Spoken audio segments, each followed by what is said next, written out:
चलिए, आज lesson number 3 हम लोग केमिस्ट्री के तहत शुरुआत करेंगे, जिसका नाम है वैद्युत रसायन, इलेक्ट्रोकेमिस्ट्री।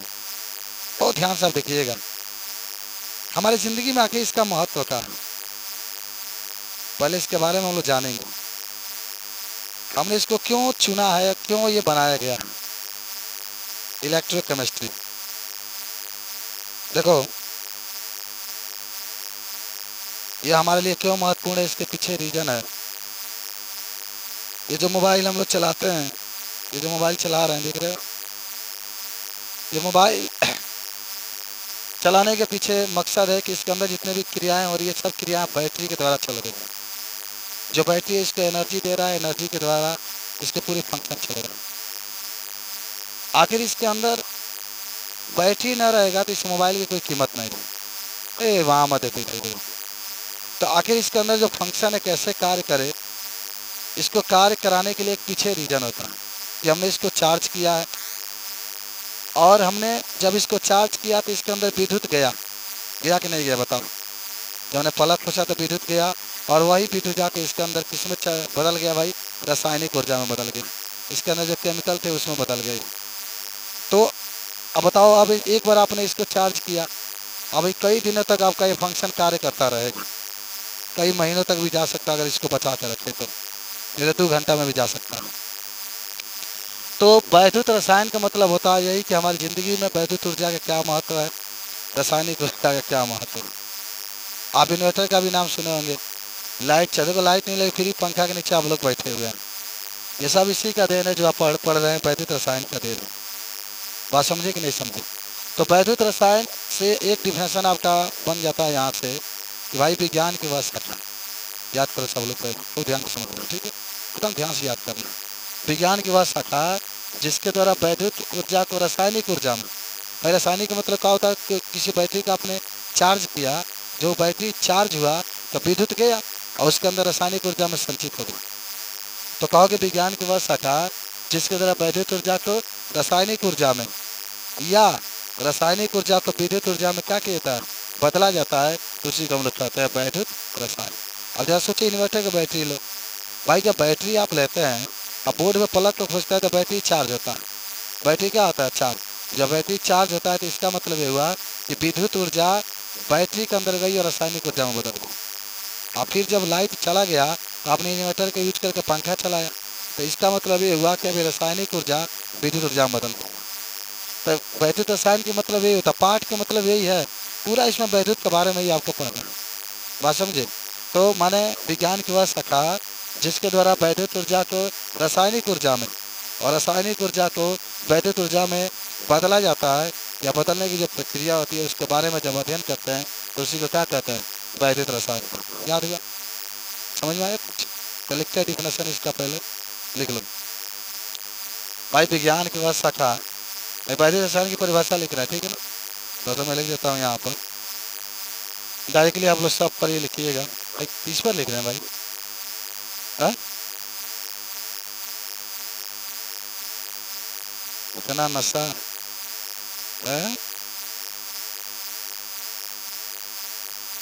बादल की तरह तुम तो बदल तो ना जाओगे, ये सुने तो ना, मौसम की तरह, मौसम की तरह।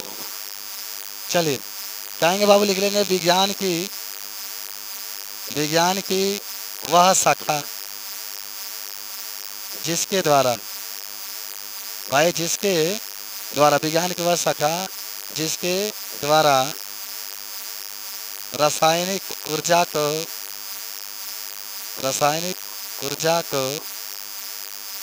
वैद्युत ऊर्जा में या भाई वैद्युत ऊर्जा को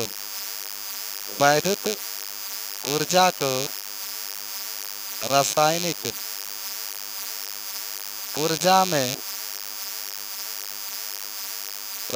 ऊर्जा में बदलने के प्रक्रिया के बारे में अध्ययन किया जाता है, प्रक्रिया के बारे में अध्ययन किया जाता है। अध्ययन किया जाता है तो उसे वैद्युत रसायन कहते हैं। तो उसे वैद्युत रसायन कहते हैं। चलो भाई आप याद करिएगा, ये वैद्युत ऊर्जा है, ये वैद्युत ऊर्जा है। आपने इसको रासायनिक ऊर्जा में बदला, रासायनिक ऊर्जा में बदला, और फिर आपने रासायनिक ऊर्जा किसमें बदला? वैद्युत ऊर्जा में। इसी को हम लोग क्या कहते हैं? वैद्युत रसायन कहते हैं। चलो सबको याद हो चुका है, नोट कर लो भाई। इन्वर्टर की बैटरी आप उदाहरण में लिख सकते हैं, सिंपल सी बात रही। विज्ञान के बाद शाखा जिसके द्वारा रासायनिक ऊर्जा को वैद्युत ऊर्जा में या वैद्युत ऊर्जा को रासायनिक ऊर्जा में बदलने की प्रक्रिया के बारे में अध्ययन किया जाता है, उसे वैद्युत रसायन कहते हैं। क्योंकि वैद्युत ऊर्जा है, आप इसको रासायनिक ऊर्जा में बदलें, फिर रासायनिक ऊर्जा को वैद्युत ऊर्जा में बदल देंगे, इसी को हम लोग कहते हैं वैद्युत रसायन। इलेक्ट्रोकेमिस्ट्री कहा जाता है भाई। इलेक्ट्रो का मतलब होता है, चलिए सब लोग लिख लिए होंगे, सबको याद भी हो गया। ये बहुत छोटा सा परिभाषा था। इन्वर्टर की बैटरी देखे होंगे, जब आप प्लग खोजते हैं तो वैद्युत ऊर्जा उसके अंदर जाती है, रासायनिक ऊर्जा में बदल जाती है, फिर लाइट भग जाता है, आप उससे प्लग जलाते हैं तो रासायनिक ऊर्जा फिर आपके वैद्युत ऊर्जा में बदल जाती है। इस पूरी प्रक्रिया के बारे में जब हम लोग अध्ययन करते हैं, इसी को हम लोग कहते हैं वैद्युत रसायन। मन नहीं भूलना इसको, सब लोग को याद हो चुका है। चलिए, तो विज्ञान को ऐसा कहा जिसके द्वारा रासायनिक ऊर्जा को वैद्युत ऊर्जा में, वैद्युत ऊर्जा को रासायनिक ऊर्जा को बदलने की प्रक्रिया के बारे में अध्ययन किया जाता है।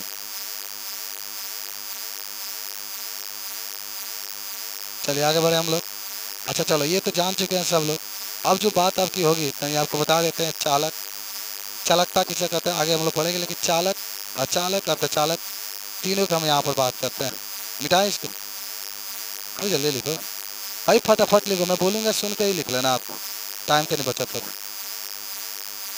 चलो याद हो गया सब लोग, समझ में आया? कल पूछा जाए तो बता देंगे आप लोग, पहले पूछा जाएगा तभी कल पढ़ाई होगी। मिटाए इसको जी, लिखा सबका। चलिए अब आइए, मिटा रहे हैं सब लोग लिख लिया भाई। देखो अगला हेडिंग यही हो रहा है कि चालकता के आधार पर, चालकता के आधार पर पदार्थ के प्रकार, पदार्थ के प्रकार सब लोग को याद होना चाहिए। चालकता का परिचय हम लोग ले रहे हैं इस पाठ में भाई। चालकता के आधार पर 3 प्रकार के आपके पदार्थ होते हैं, 3 प्रकार के पदार्थ होते हैं, ठीक है। A number, B number, C number. पहला चालक, चालक अंग्रेजी में कहते हैं इसको हम लोग कंडक्टर, कंडक्टर। दूसरा होता है अचालक, अचालक, इसको हम लोग कहते हैं नॉन कंडक्टर भाई, नॉन कंडक्टर अंग्रेजी में कहते हैं। एक होता है अर्धचालक, सेमी कंडक्टर, सेमी कंडक्टर। चलिए भाई, आप सबको मालूम होगा कि जब भी बात करेगा चालक के तो क्या होता है भाई? चालक वह होता है जिसके अंदर आवेश प्रवाहित कर सकते हैं, चालक वह होता है जिसके अंदर आवेश प्रवाहित कर सकते हैं। चालक वह होता है जिसके अंदर हम लोग क्या कर सकते हैं भाई? विद्युत प्रवाहित कर सकते हैं, ठीक है। चालक की बात करेगा तभी आपको बताना है कि चालक वह होता है जिसके अंदर हम लोग आवेश को क्या कर सकते हैं? प्रवाहित कर सकते हैं, ठीक है। अच्छा उदाहरण में चालक क्या हो सकता है भाई? चांदी भी लिख सकते हैं, लोहा भी लिख सकते हैं, सोना भी लिख सकते हैं, ये सब आपके चालकता। एल्युमिनियम भी लिख सकते हैं, कापर भी आप क्या कर सकते हैं? लिख सकते हैं भाई। सब लोग को याद होना चाहिए चालक के बारे में। आइए, चालक जान गए भाई? अचालक किसे कहते हैं? जब बात अचालक की होगी तो अचालक वो होता है ना जिसके अंदर हम लोग विद्युत धारा प्रवाहित नहीं कर सकते, जिसके अंदर हम लोग आवेश प्रवाहित नहीं कर सकते हैं। प्लास्टिक लिख सकते हैं, रबर लिख सकते हैं। और अर्धचालक वे होते हैं, सुनते रहना तो शुरू। अर्धचालक वे होते हैं ना जो सामान्य ताप पर, सामान्य ताप पर जिंगा रखे हैं, अगर वैसे ही रखते हैं तो वो अचालक होते हैं। वो क्या होते हैं? अचालक होते हैं। लेकिन बाहर से जब हम लोग अशुद्धियाँ मिला देते हैं, भाई आपने केमिस्ट्री के लेसन नंबर 1 में पढ़े हैं, याद करिएगा। जब बाहर से हम लोग क्या मिला देते हैं? अशुद्धियाँ मिला देते हैं, तो उसकी चालकता क्या होती है? बढ़ जाती है, तो चालक की तरह व्यवहार करने लगता है। मैंने चालक का मतलब ये पंखा, जो तार आप देख रहे हैं, जो धारा जा रहा है, वो चालक है भाई। अचालक का मतलब जो तार के ऊपर लगाएगा बर्फ, वो अचालक है। और चालक का मतलब जो चार्जर के अंदर आप देख रहे हैं एक लगाया गया होता है ट्रांजिस्टर, वह और चालक होता है, ठीक है। तो पहले लिखते हैं चालक, एक एक लाइन में आप लिखते चलिए कि वे पदार्थ जिसमें आवेश या धारा प्रवाहित किया जा सकता है। आवेश या धारा प्रवाहित किया जा सकता है। चले भाई, बहुत छोटा सा परिभाषा आपका है, तो उसे चालक कहते हैं आप लोग। वे पदार्थ जिसमें आवेश या धारा प्रवाहित कर सकते हैं उसको क्या कहते हैं? चालक। चालक कहते हैं। उदाहरण तो आपको बहुत फेमस उदाहरण याद होगा, चांदी। भाई चांदी का प्रतीक आपको याद होगा एजी, सोना का एयू, भाई लोहा के एफई, कापर के सीयू, एल्युमिनियम के एयर। सबको याद है क्या? चांदी जब भी कहेगा चांदी के एजी लिख लो। भाई चांदी के लिए एजी लिख लेना, सोना के लिए यू लिख देना, और एफई और कापर एल्युमिनियम। चालक क्या होता है भाई? वे पदार्थ, हाँ, जिसमें आवेश या धारा प्रवाहित नहीं किया जा सकता। आवेश या धारा प्रवाहित नहीं किया जा सकता है, नहीं किया जा सकता है। बहुत मस्त पाठ है, बहुत इंटरेस्टिंग पाठ है, अच्छा लगेगा आपको। उसे अर्धचालक, उसे अचालक कहते हैं भाई, अचालक कहते हैं। उदाहरण में आप क्या लिख सकते हैं? कई उदाहरण में आप प्लास्टिक लिख सकते हैं, रबड़ आप लिख सकते हैं, कांच वगैरह सब आप लिख सकते हैं। सब लोग याद करो, बहुत सिंपल सी बात है भाई। चालक का मतलब होता है वे पदार्थ जिसमें आवेश या धारा प्रवाहित किया जा सकता है, तो उसे चालक कहते हैं। संसार में तो आप जितने भी देखते हैं जिसके अंदर भी करंट मारता है सब वो चालक है। अच्छा, आपको याद होना चाहिए कि इसमें धारा क्यों प्रवाहित होता है, आप लोग बताएंगे? भाई इसमें मुक्त इलेक्ट्रॉन उपस्थित होते हैं। जितना अधिक मुक्त इलेक्ट्रॉन होंगे उतना ही अधिक धारा प्रवाहित होता है। चालक में मुक्त इलेक्ट्रॉन अधिक होते हैं, और सबसे अधिक चांदी में होता है। कितना होता है? हाँ, 10 के पावर -29, यानी वही 10 के ऊपर 29, इतना आपको उपस्थित होता है। अचालक में क्यों नहीं धारा प्रवाहित होता? अचालक में मुक्त इलेक्ट्रॉन इसमें नहीं पाए जाते इसलिए। भाई अर्धचालक का भी नाम सुनेंगे। अर्धचालक का मतलब देखो, सिलिकॉन, हाँ वही होता है, सिलिकॉन और जर्मेनियम हो, यह अचालक है। ये माने जब अगर कहीं रख दोगे तो अचालक की तरह काम करेगा। लेकिन जब बाहर से इसमें शुद्धियाँ मिला दो, कौन? वर्ग 13 के या वर्ग 15 के, पढ़ के आ रहे केमिस्ट्री में, जब अशुद्धियाँ मिला देंगे ना तो वह अर्धचालक मनुचालक की तरह गुण प्रदर्शित करने लगता है। थोड़ा सा लिख लो, याद हो जाएगा। अभी भाई लिखेंगे कि अर्धचालक में चालक और अचालक दोनों का गुण पाया जाता है। चालक और अचालक दोनों का गुण पाया। अब केमिस्ट्री में देखो भेजे थे तुम लोग को वीडियो, अब जा रहे वही पढ़ाने के लिए। पढ़ का है ना, सब लोग पढ़े आप लोग? भाई चालक और अचालक दोनों का गुण क्या होता है, पाया जाता है? तानाशाही तुम लोग रहते हो, तानाशाही। सिलिकॉन का नाम सुने हैं बाबू? भाई सिलिकॉन का प्रतीक ये शाही होता है। जर्मेनियम, जर्मेनियम का क्या होता है? जी होता है। आर्सेनिक, आर्सेनिक का क्या होता है? एस होता है। बहुत प्यारा सा केमिस्ट्री तो बहुत बहुत ही माने मजेदार विषय है, थोड़ा सा आप याद करो भाई। या तो चालक होता है ना, जो कहीं रख दोगे तो अचालक ही रहेगा, माने अचालक अचालक दोनों का गुण पाए। तो जब बाहर से कोई अशुद्धि मिला देंगे तो उसके अंदर भाई चालकता का गुण आ जाता है, इसीलिए हम इसको क्या कहते हैं? चालक। कुछ याद वाद हो रहा है? पूरा याद हुआ कि नहीं? तीनों बता देंगे आप लोग, कल आप नहीं आए थे। देखिए आप सेंट मारेंगे तो आप लेंस में चले जाएंगे। अरे क्या हो गया, तबीयत खराब हो गया? तो मरे नहीं ना, मरते तो आपकी लाश जाती है, लेकिन जिंदा थे, क्या दिक्कत है? चल नोट करो, सब भी होगा। बहुत बच्चे इस पर पढ़ भी चुके हैं। मान लो इलेक्ट्रोड के गुच्छाव से कहा कि तनी इलेक्ट्रोड विभव बताइए, कोई कहा कि तनी माने के इलेक्ट्रोड विभव बताइए। एकदम प्यार से समझिए, पहले इसको प्यार से समझिए, प्यार से इसको समझिए, प्यार से अपनी ज़िंदगी में उतारिए, कभी नहीं भूलेंगे। आइए मान लो, सब मान के ही काम चलता है। माना कि हमारे पास एक क्या है, एक प्रकार का ऐसा बीकर है, ले लिया हमने सर। यहाँ कुछ बिलियन हम लोग लिए, कापर सल्फेट का बिलियन लिया भाई, CuSF4, इसका नाम होगा कापर सल्फेट, हमने लिया। और इसके अंदर धातु का हमने छड़ डाला, छड़ डाल दिया डाल दिया डाल दिया डाल दिया। जो धातु के छड़ होगा उसको हम लोग कहते हैं कापर, कापर का ही डालेंगे। जिसको आप सी ऊर्जा प्रदर्शित करते हैं।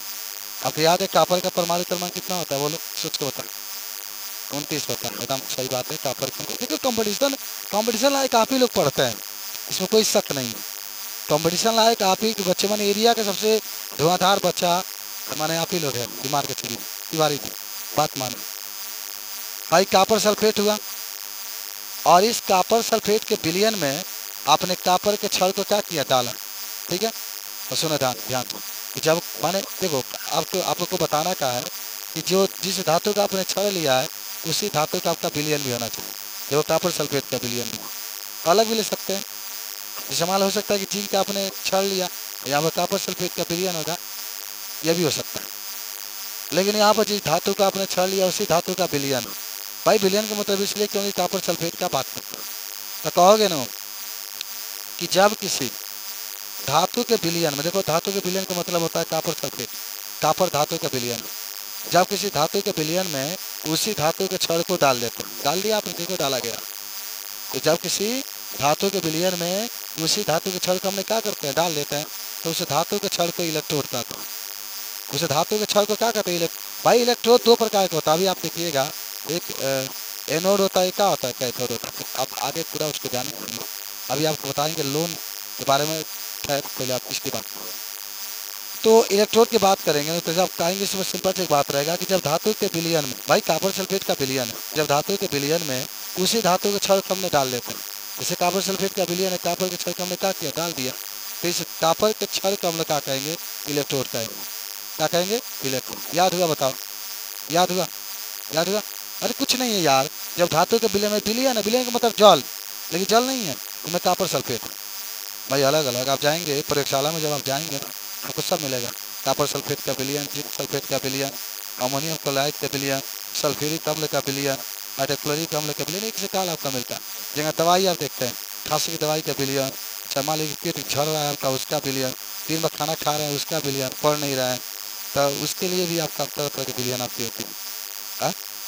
तो बस धातु का जो छड़ होता है उसे क्या कहते हैं, इलेक्ट्रोड। अब सुन लीजिए ध्यान से, जब हम लोग किसी धातु के विलयन में धातु के छड़ को डालें, धातु के छड़ के ऊपर जो विभव आता है, जो कहा आ गया विभव, कुछ ना कुछ आएगा, जो विभव आता है उसी को हम लोग कहते हैं इलेक्ट्रोड विभव। माने इलेक्ट्रोड विभव का मतलब होता है इलेक्ट्रोड के ऊपर जो विभव उत्पन्न होगा। इलेक्ट्रोड का मतलब होता है धातु के छड़। इलेक्ट्रोड का मतलब क्या होता है, धातु के छड़।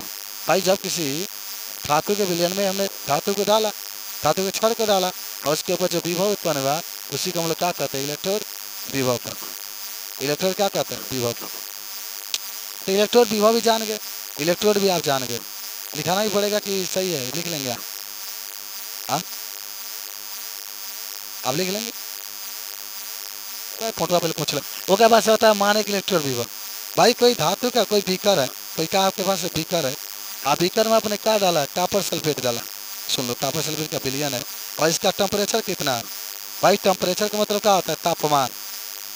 इसका तापमान है मान लो 25 डिग्री सेल्सियस, या 273 में 25 298, 25 डिग्री सेल्सियस इसका ताप है। आप दाब कितना है, एक बार है, दाब कितना, एक बार। कहोगे कि जब कोई धातु का विलयन है और उसका तापमान कितना है, 25 डिग्री सेल्सियस है, और उसका दाब एक बार है, और तब धातु के छड़ के ऊपर जो विभव उत्पन्न होता है उसको हम लोग कहते हैं मानक इलेक्ट्रोड विभव। उसको हम लोग क्या कहते हैं, इलेक्ट्रोड विभव। अब फटाफट सुनो, अगर कोई कहे इलेक्ट्रोड किसे कहते हैं, तो जब किसी धातु के विलयन में धातु के छड़ को हम लोग डालते हैं तो उस धातु के छड़ को क्या कहते हैं, इलेक्ट्रोड का। इसने कहा इलेक्ट्रोड विभव किसे कहते हैं, जब धातु के छड़ के ऊपर जो विभव उत्पन्न होता है उसको इलेक्ट्रोड विभव कहते हैं।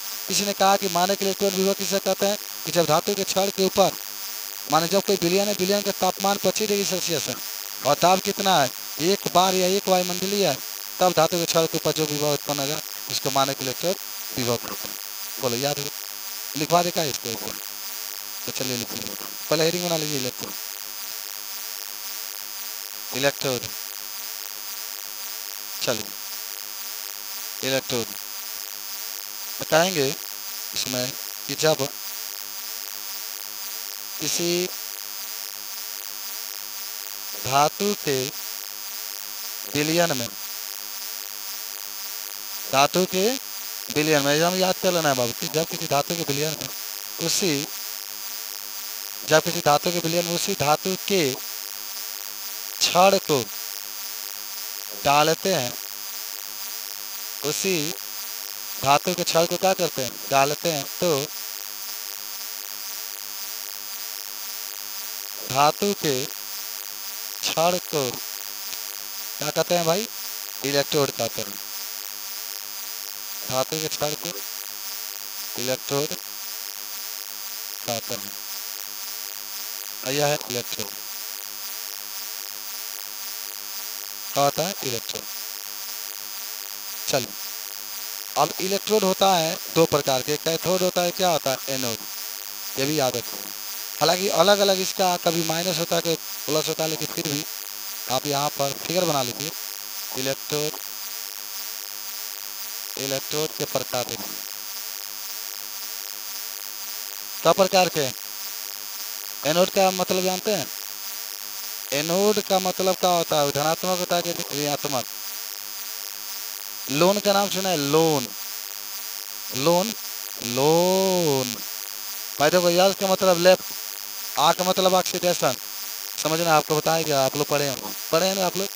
ए का मतलब होता है एनोड, और एन का मतलब होता है निगेटिव। तो माने एनोड का मतलब होता है कि जो आपका एनोड होगा वो ऋणात्मक होगा, कैथोड आपका धनात्मक होगा। कहाँ, वहाँ वैद्युत अपघटन, इसमें गेनियल सेल में, उसमें जब चलेंगे ना वैद्युत अपघटन सेल में तो अलग होगा। खैर, आप जानते हैं क्या करिए, खाली दो प्रकार के लिख लीजिए। एक आपका होता है एनोड, और एक आपका होता है कैथोड, कैथोड, कैथोड। चलो, तो धातु के छड़ को जब किसी विलयन में डालते हैं तो धातु के छड़ को इलेक्ट्रोड कहते हैं, जो इसके ऊपर विभव उत्पन्न होता है उसको इलेक्ट्रोड विभव कहते हैं। ठीक है, हाँ, इलेक्ट्रोड दो प्रकार के होते हैं, एक एनोड होता है, एक कैथोड होता है, दोनों देखते हैं, दोनों आपकी याद होगा। चलिए लिख लिए सब लोग, कोई दिक्कत नहीं होना चाहिए। हम्म?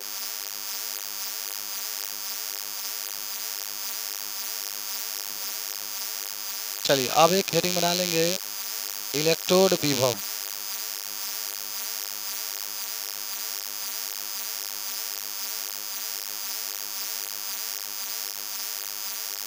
चलिए, कदमों को आगे बढ़ाते हुए हम लोग चल रहे हैं, धीरे धीरे कदमों से इलेक्ट्रोड विभव के पास कदम को रखते हैं। लिखा गया सब फिगर अपने हिसाब से बना लीजिए। मान लीजिए ओखरी है, ओखरी में इसे इसे कुटा जाता है, अब इसको क्या कहता है, पहरुआ कहा जाता है, क्या कहा जाता है, पहरुआ से कुटा जाता है, तो पहरुआ क्या हो जाएगा, इलेक्ट्रोड हो जाएगा। ओखरिया क्या हो जाएगा, स्पीकर हो जाएगा। आप क्या हो जाएंगे, पूछने वाले। चलिए, मिटा रहे हैं सब, आप लोग अपने हिसाब से चलिएगा। अब हम लोग चलने वाले हैं बाबू इलेक्ट्रोड विभव के पास। ये खत्म, इलेक्ट्रोड विभव के पास। इलेक्ट्रोड विभव जब भी कहेगा ना भाई, इसका सिंपल सा बात होता है, इलेक्ट्रोड पोटेंशियल, इलेक्ट्रोड पोटेंशियल। बहुत मजा आएगा इसमें, न्यूमेरिकल तो गर्दा करेंगे आप लोग, बहुत बहुत ढेर लगाएंगे। चलो, तो क्या करेंगे, इलेक्ट्रोड विभव में लिखेंगे कि किसी जब किसी धातु के छड़ को जब किसी धातु के छड़ को धातु के विलयन में डाला जाता है, धातु के विलयन में डाला जाता है, तथा जो विभव उत्पन्न होता है, तथा जो विभव उत्पन्न होता है उसे इलेक्ट्रोड विभव कहते हैं, उसे इलेक्ट्रोड विभव कहते हैं। इसे ई से प्रदर्शित करते हैं, इसका मात्रक वोल्ट होता है। इसे ई से भाई अनुपस्थित मत करिएगा, नहीं तो फिर पाठ आपका छूट जाएगा, और सब पर सब लिखते चलेंगे। ठीक है, इसका मात्रक वोल्ट होता है।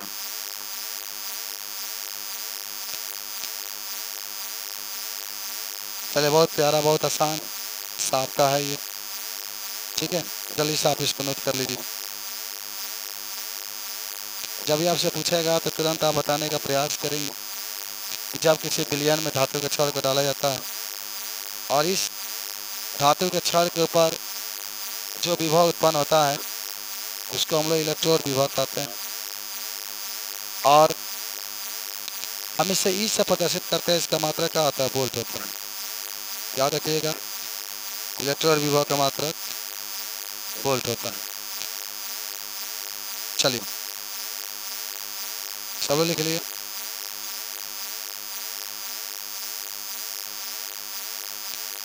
अब आपका प्यारा सा हेडिंग है मानक इलेक्ट्रोड विभव। मानक इलेक्ट्रोड विभव। चलिए, मिटा दें इसको। लिखा गया सबको? चलिए, आइए अब आप कह देंगे मानक इलेक्ट्रोड विभव। भाई जितना आज लिखा रहे हैं पूरा याद कर लीजिएगा अभी जस्ट। मानक इलेक्ट्रोड विभव अंग्रेजी में कहते हैं स्टैंडर्ड इलेक्ट्रोड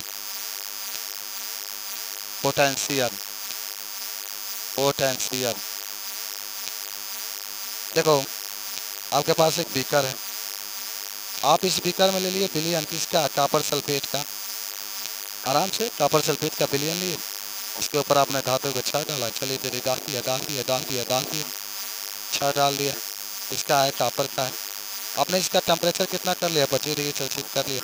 आपने इसका ताप कितना कर लिया? 1 वायुमंडल कर लिया या 1 बार कर लिया। ठीक है, तब अब जब इलेक्ट्रोड के ऊपर जो विभव उत्पन्न होगा उसको हम लोग कौन सा विभव कहेंगे? मानक इलेक्ट्रोड विभव। भाई इसको एक बात याद जरूर करना, बहुत यूज करना है। अभी जा रहे हैं इसको यूज करने के लिए, हम लोग कुछ क्वेश्चन भी आप लोगों को हल कराना है अभी। तो मेरे कहने का मतलब है कि ध्यान से अगर सुनिएगा कि जब किसी विलयन में जिसका ताप 25 डिग्री सेल्सियस है, अच्छा इसको केल्विन में बदल सकते हैं। अब पढ़े हैं केल्विन में कितना होता है? अब तो पढ़े होंगे K बराबर 273 प्लस C। यानी सीखो, सीखो, मैं लवर से तो क्या बता रहा हूँ, K बराबर 273 प्लस C। आप K वैसे ही लिखेंगे 273 प्लस, जहाँ C है तो क्या लिखना है? C। भाई 25 डिग्री सेल्सियस है तो अब ये हो जाएगा 298 केल्विन। 200 कितने किताबों में आप पढ़ेंगे तो 298 केल्विन ही लिखा है। तो चाहे 298 केल्विन को या 25 डिग्री सेल्सियस को कोई अंतर नहीं, केल्विन में बदल सकते हैं। 273 में 25 का आप जोड़ करके। ठीक है भाई, रूम का टेम्परेचर यही होता है 25। इस समय अगर टेम्परेचर नापेंगे तो 25 से 30 के बीच में होगा ये रूम का टेम्परेचर।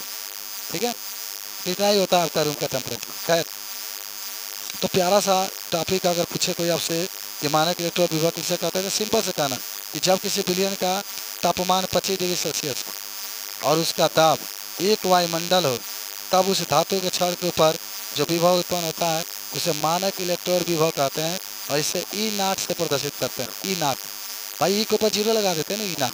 और इसका मात्रक क्या होता है? वोल्ट। इसका मात्रक वोल्ट। चलो लिखो, लिख लो कि जब किसी धातु का विलयन का ताप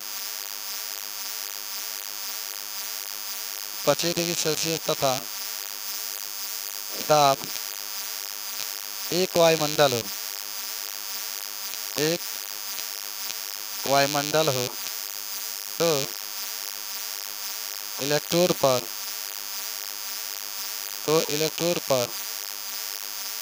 जो विभव उत्पन्न होता है, जो विभव उत्पन्न होता है उसे मानक इलेक्ट्रोड विभव कहते हैं। मानक इलेक्ट्रोड विभव कहते हैं। इसे ई नाट से प्रदर्शित करते हैं। इसे ई नाट से प्रदर्शित करते और इसका मात्रक, भाई इसको ई नाट पढ़ते हैं, ध्यान रखना, इसका मात्रक वोल्ट होता है। इसका मात्रक वोल्ट होता है। तो भाई 25 डिग्री सेल्सियस उसका विलयन का ताप होना चाहिए और 1 वायुमंडल दाब होना चाहिए। तब उस क्षण के ऊपर जो विभव उत्पन्न होता है उसी को हम लोग कहते हैं मानक इलेक्ट्रॉन विभव। हालांकि इसे हम लोग ई नॉट से प्रदर्शित करते हैं और इसका मात्रा का होता है 2। जल्दी से आप नोट कर दीजिए भाई। चित्र तो आपको दिमाग में ही सेट हो गया, आंखों में कैच हो चुका होगा।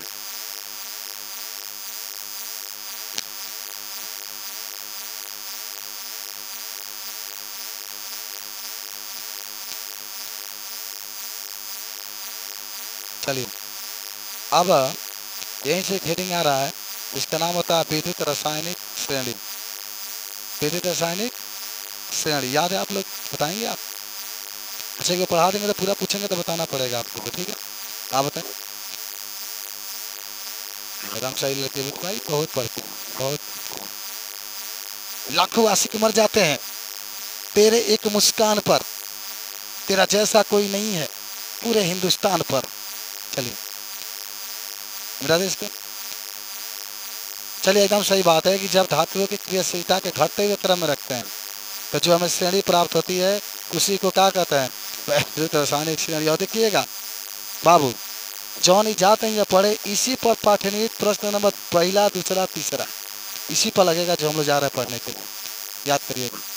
इसी पर आपका लगेगा पाठनीय प्रश्न, सब हम लोग कायदे से लगाते भी चलेंगे। चलिए मिटा रहे हैं इसको, एक भी क्वेश्चन नहीं छोड़ेंगे हम लोग, ठीक है। चलिए आप लोग जो बिलियन वाला चैप्टर है उसको लगाइएगा, पूरा लगाइएगा। जो नहीं आएगा पूछिएगा, संडे के दिन पूरा आपको बताया जाएगा। एक हफ्ता में पूरा आपको लगा लेना है, ठीक है। अलग ही लगाइएगा, रफे पर लगाइएगा। चलिए उसको मिटा रहे हैं आप, जिसका नाम है विद्युत रासायनिक श्रेणी। विद्युत रासायनिक श्रेणी जिसको आप अंग्रेजी में कहते हैं इलेक्ट्रो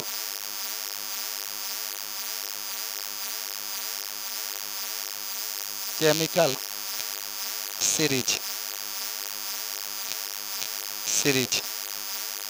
चलिए देखिए तो प्यार से देखिए, अब प्यार से देखिए।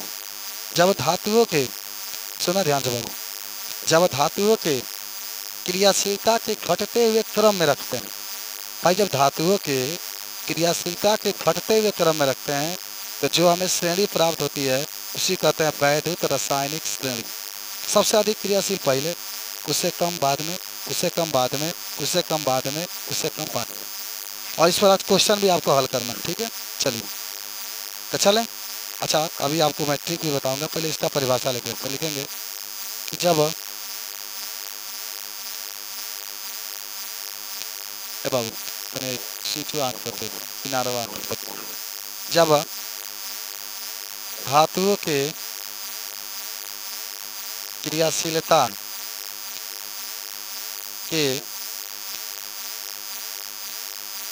घटते हुए क्रम में और रखते हैं तो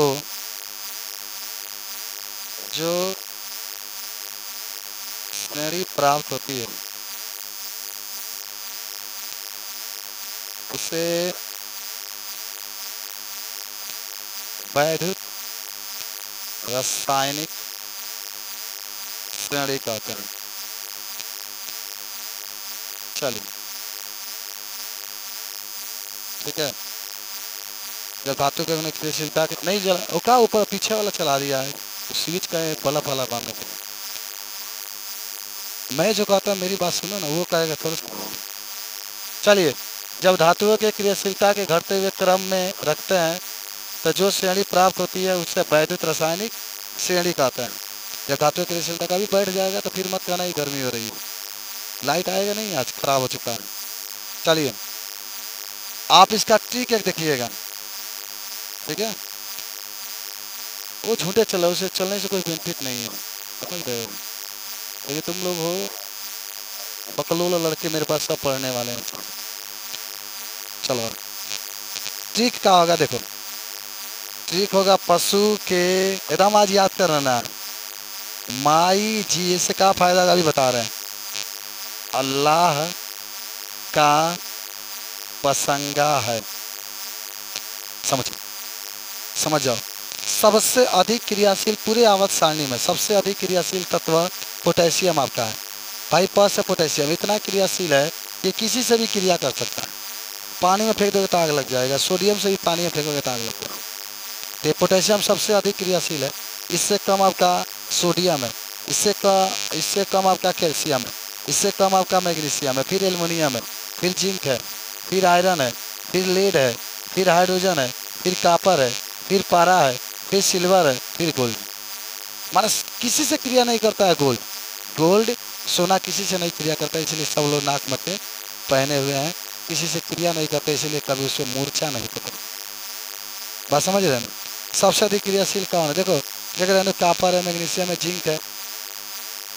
गोल्ड से पहले आपका चांदी है, तो चांदी वादी का काला वगैरह हो जाता है, और ये सोना किसी से क्रिया नहीं करता। क्रिया कर ले तो वो भी मूर्छा पकड़ लेता, तो आप लोग को सोना चांदी फिर नहीं मिलता। समझे? यही बात होती है। तो जो नहीं पहने उसको नकुए में मूर्छा पकड़ लिया। चलिए, तो पशु के माई जी देखना मतलब क्या होगा, सुनो। भाई प से क्या हो गया? पोटेशियम। ऐसे चीन बनाना है सबसे अधिक क्रियाशील। भाई सोडियम के लिए N है, भाई कैल्शियम के लिए C है, मैग्नीशियम के लिए Mg, एल्युमिनियम के लिए Al, जिंक के लिए Zn, और Fe आयरन के लिए, लेड Pb के लिए, हाइड्रोजन H के लिए। भाई कापर को Cu से प्रदर्शित करते हैं, पारा को Hg से प्रदर्शित करते हैं, सिल्वर को Ag से, और गोल्ड को Au से प्रदर्शित। चलो ये पूरा तत्व का नाम रहा, देख लो। भाई पोटेशियम कहेगा K से, सबसे अधिक क्रियाशील है, सबसे क्रिया कर सकता है। सोडियम कहेगा तो Na से। भाई सोडियम पोटेशियम से क्रिया नहीं कर पाएगा, क्योंकि पोटेशियम अधिक क्रियाशील है। बाकी सब पीछे वाले जितने तत्व के सबसे क्रिया कर सकता है। कैल्शियम जो है अपने पीछे वाले सभी तत्वों से क्रिया कर सकता है, लेकिन पोटेशियम और सोडियम से नहीं कर सकता। इसी तरह से मैग्नीशियम पीछे वाले कम क्रियाशील होते हैं, इससे क्रिया कर सकता है, आगे वाले से नहीं कर सकते। इस तरीके से अगर आपसे कोई पूछे कि पूरी आवाज सारणी में बताइए सबसे अधिक क्रियाशील तत्व कौन है, तो आप पोटेशियम करें। पोटेशियम, ठीक है, क्या कहेंगे? पोटेशियम सबसे अधिक क्रियाशील। पोटेशियम, पोटेशियम सबसे अधिक क्रियाशील। भाई अक्रियाशील तत्व होता है, अक्रियाशील। अक्रियाशील का मतलब किसी से क्रिया नहीं की, सोना। अक्रियाशील का मतलब होता है किसी से क्रिया, सबसे अधिक क्रियाशील ये आपका है, और ये किसी से नहीं क्रिया किया वह अक्रियाशील है। कौन? सोना। इस तरीके से इसके बारे में आप पूरा बता सकते हैं। तो नोट कर लीजिए, हो गया नोट किया? चलिए, तो क्या कहता है, देखो ध्यान से। कह रहा है कि कापर सल्फेट है, सुनो। कापर सल्फेट के विलयन में जिंक के क्षण डाला जाता है, तो बताइए कि क्रिया होगा कि नहीं। अच्छा एक बात समझो, एक बात, बस एक ट्रिक याद रखना है तुम लोग को। एक ट्रिक बस याद रखना है। क्या याद रखना? सुनो, कि तत्व अकेला है और अधिक क्रियाशील है, अधिक क्रियाशील है, अधिक क्रियाशील है तो क्रिया होगा। भाई अधिक क्रियाशील है तो क्रिया होगा। ये सिंपल सा ट्रिक है कि भाई जो तत्व अकेला है और अधिक क्रियाशील है तो क्रिया होगा। अगर अभी ले तनु की ना बुझाई लो कि आखिर होता बा, अब होता। देखते हैं, सुनिए, आपके क्वेश्चन में आइए। क्वेश्चन में कहा कापर सल्फेट, ये कापर सल्फेट का विलयन। चलो हमने विलयन लिया, कापर सल्फेट का विलयन लिया। हमने क्या किया? जिंक के क्षण को डाला, तो हमने क्या डाला? जिंक के क्षण डाला। अब बताओ, मैं सब लोग सोच के बताओ कि अकेले कौन है? जिंक है। अब जिंक की तुलना आप कापर से करिए, जिंक की तुलना आप कापर सल्फेट विलयन है, कापर से करिए। अकेले है और अधिक क्रियाशील होगा। भाई ये क्रियाशील होगा ना तभी कापर को हटा पाएगा, और कम होगा तो नहीं हटा पाएगा। तो जिंक को देख लो, अगर पहले आता है तो अधिक क्रियाशील होता है, और जिंक पहले आता है ना, कापर बाद में आता है। भाई जिंक आप देखिए, अभी ने लिखा है आपने, जिंक पहले आता है, कापर बाद में आता है, तो जिंक अधिक क्रियाशील होगा। भाई जो पहले आएगा वो अधिक क्रियाशील होगा, कापर आपके कम क्रियाशील होगा। इसका मतलब कापर को हटा करके जिंक इसका क्रिया कर लेगा, तो यानी क्रिया होगा, क्रिया होगा। चलिए इसका उत्तर में ही होगा बाबू, क्रिया होगा, क्रिया होगा। और क्रिया करा के दिखा दो। कापर सल्फेट है, आपने जिंक इसके अंदर डाला है, तो जिंक सल्फेट बनेगा, कापर आपका अलग। अच्छा किसी को दिक्कत है आप लोगों में, तो समझ में आया? अच्छा ना, ईमानदारी से बताना, क्लियर एकदम। कैसे क्यों क्रिया होगा? क्योंकि जिंक आपको देखिए, अभी आपने लिखा था ना, तो जिंक पहले आया था और कॉपर आपके बाद में आया। भाई जो पहले है अकेले है, भाई पहले है तो जिंक अकेले है, और जब अकेले है तो अधिक क्रियाशील है, और जब अधिक क्रियाशील होगा तो क्रिया कर, समझ लो। जो अकेले होगा वह अधिक क्रियाशील अगर है तो क्रिया होगी। तो जिंक आपका अकेले है, अधिक क्रियाशील है, कॉपर से तुलना करके हमने देखा है तो क्रिया होगा। इस तरीके से क्वेश्चन आपके मिले। समझे बात को कि नहीं समझे? बोलिए। हम्म?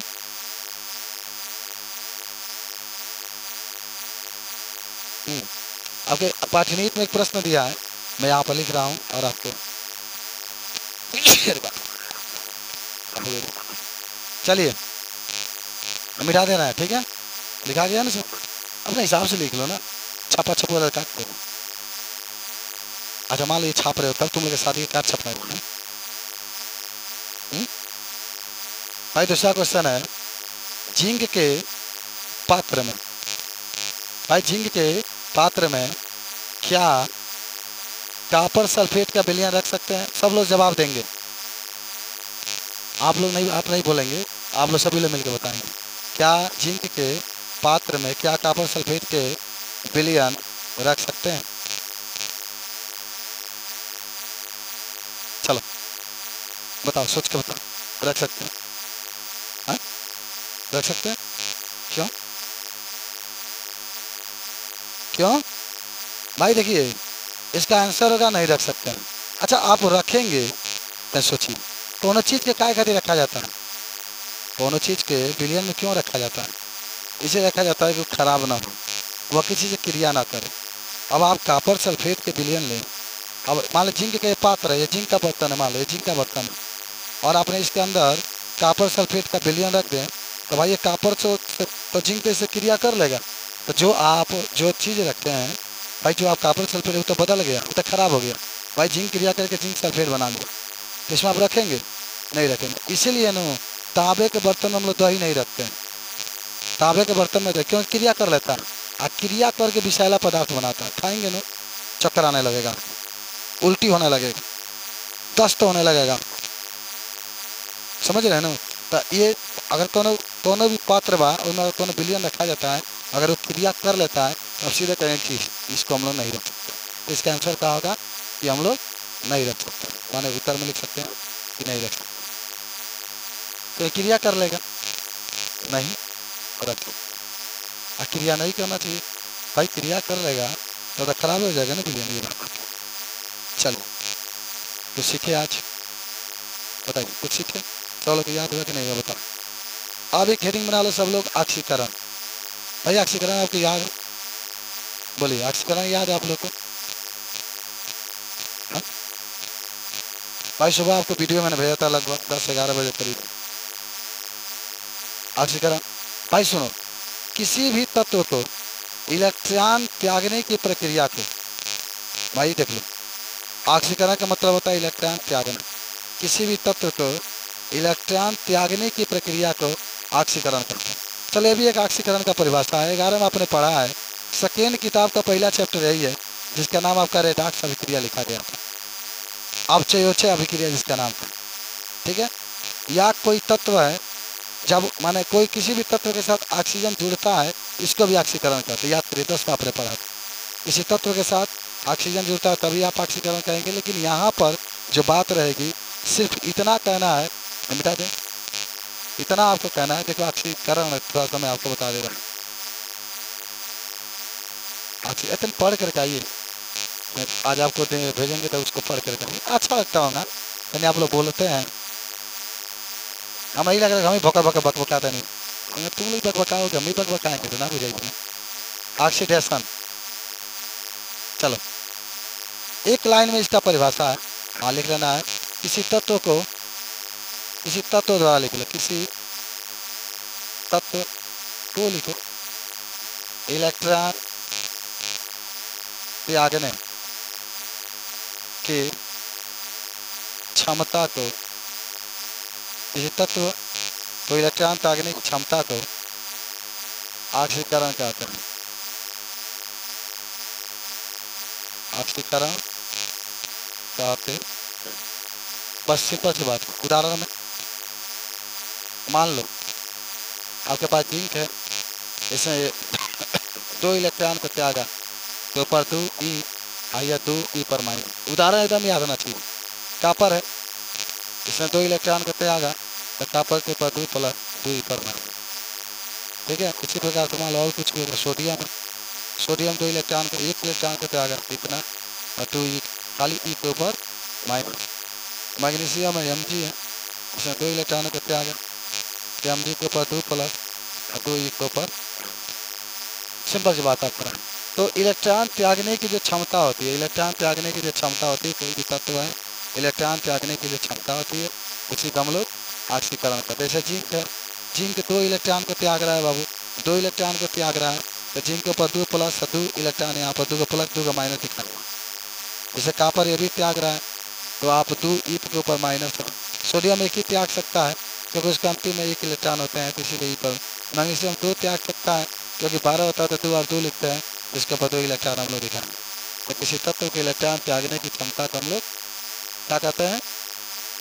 ऑक्सीकरण कहते हैं। चलो अब ऑक्सीकरण विभव एक हेडिंग आपका है, ऑक्सीकरण विभव।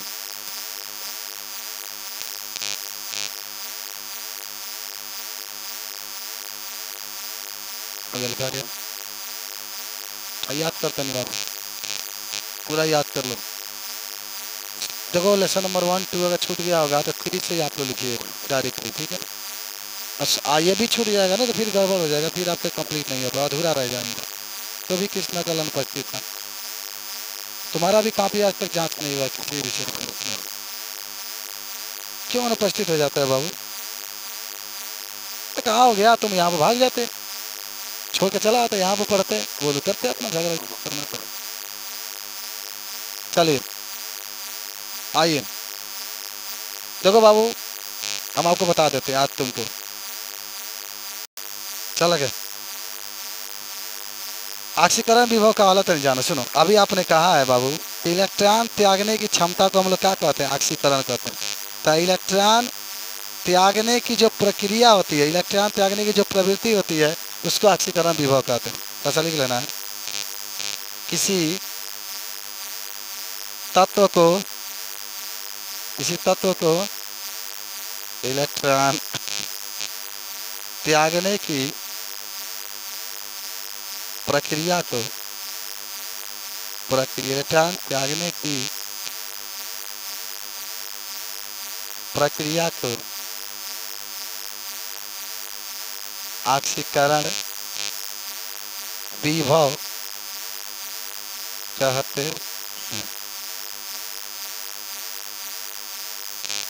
इसे भाई ई सुन लेना, कैसे प्रदर्शित करते याद करना। ई ऑक्सीडेशन याद है भाई, ई ऑक्सीडेशन या शॉर्टकट में ई ओ एक्स केवल लिख सकते हैं, से प्रदर्शित करते हैं, से प्रदर्शित करते हैं। काश तुम लोग को पूरा जगह हमको याद हो जाता है तो कितना अच्छा बात होता तथा इसका मात्रा बोल सकते। जल्दी से आज पहला दिन केमिस्ट्री हम लोग पढ़े। क्या आपको समझ में आया पूरा? कल बहुत अच्छा लगेगा, कल हम लोग डेनियल सेल आपके पास जाएगा, पूरा पढ़ कर आइएगा आप लोग, ठीक है ना? खूब अच्छे तरीके से अच्छा लगेगा। इसका मात्रा का होता है बोल्ट होता है। ओके चल, अब आपके लास्ट आते हैं मानक ऑक्सीकरण विभव। मानक अंग्रेजी में क्या कहते हैं? स्टैंडर्ड ऑक्सीडेशन और पोटेंशियल। भाई अंग्रेजी में इसलिए आपको पढ़ा रहे थे, जरूरी है, समझ रहे हो? ये जानना आपकी बहुत अनिवार्य है। केमिस्ट्री में कोई दिक्कत नहीं है। चलिए अच्छा बताएंगे आप भाई 25 डिग्री सेल्सियस पर कहेंगे।